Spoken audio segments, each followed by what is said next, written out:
All right, welcome to part two of my 5-part series, How to 10x Your Handmade Product Sales Online in Just 15 Minutes a Day. In the previous video, I talked about picking a platform and doing it really, really well.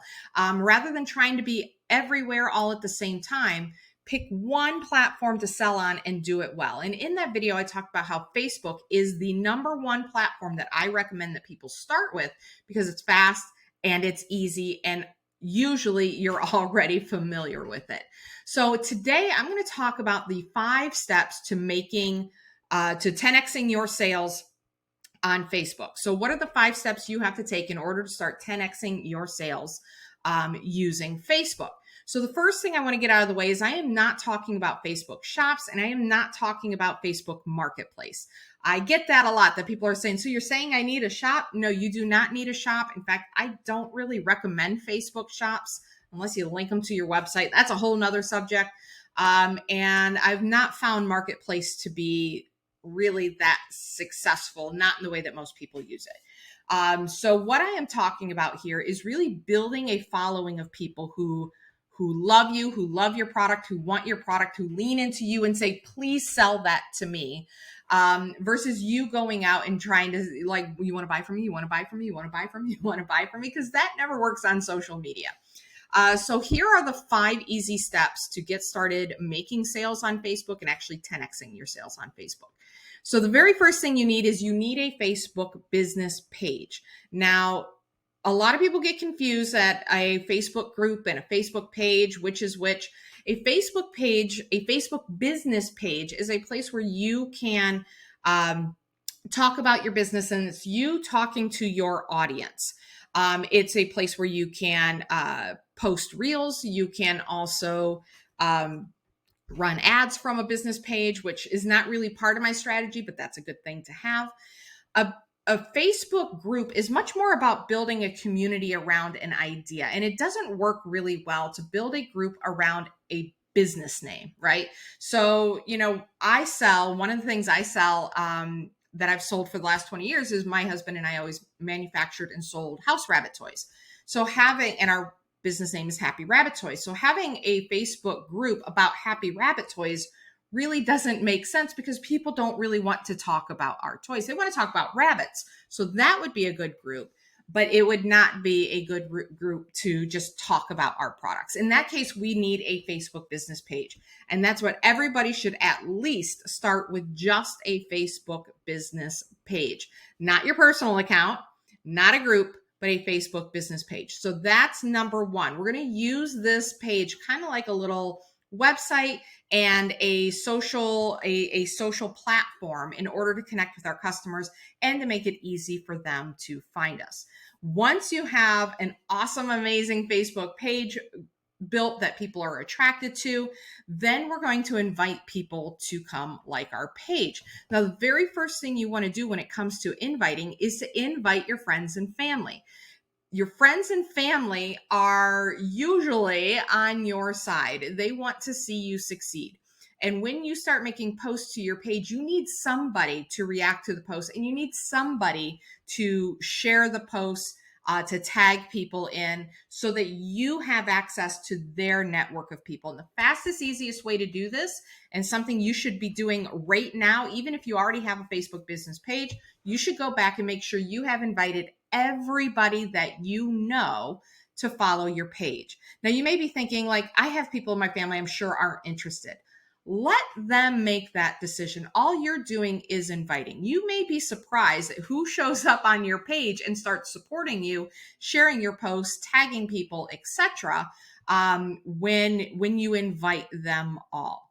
Now, I hear a lot from people saying, yeah, my friends and family are there, but they don't interact. Don't worry, we're going to fix that in videos 3, 4, and 5. Okay, so we're going to talk about that then.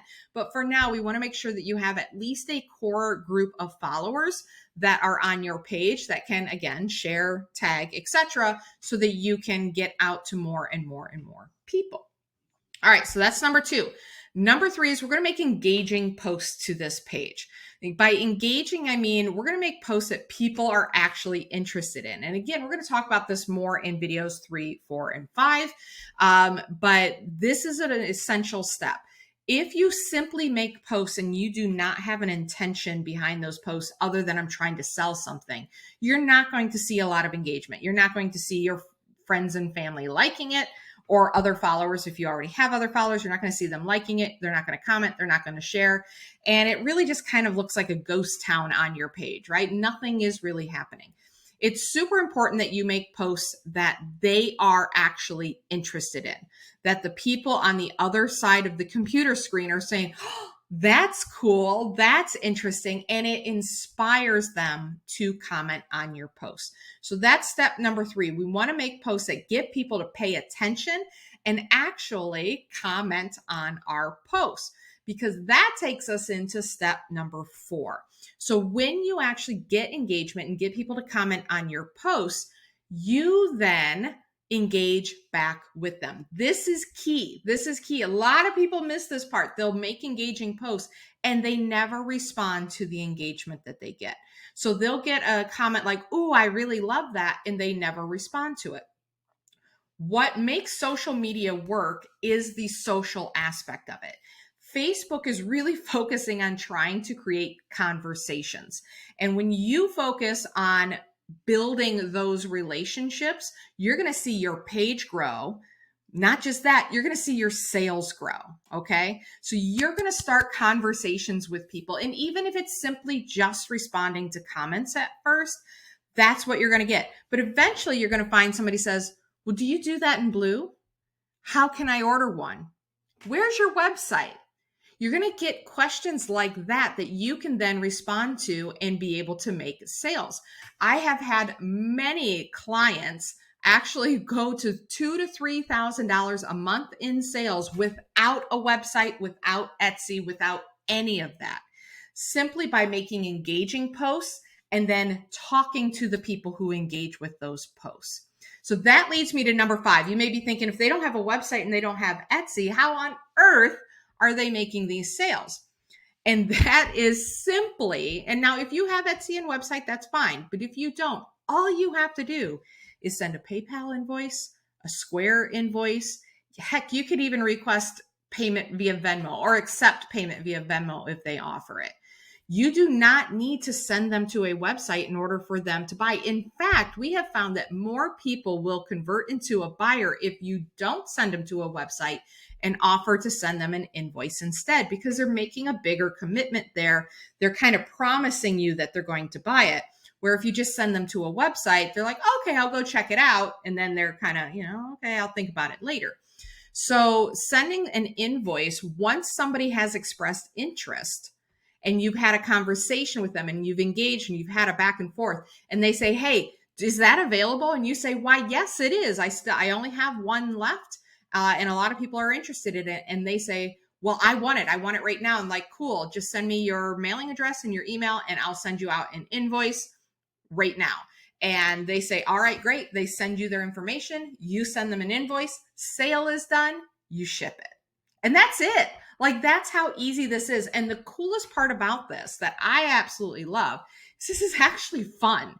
You actually get to talk to people. It's social, it's fun, it's interactive. I hear a lot of people say, "Well, what I love the most about selling in person is the interactions and how you get to meet and talk to people."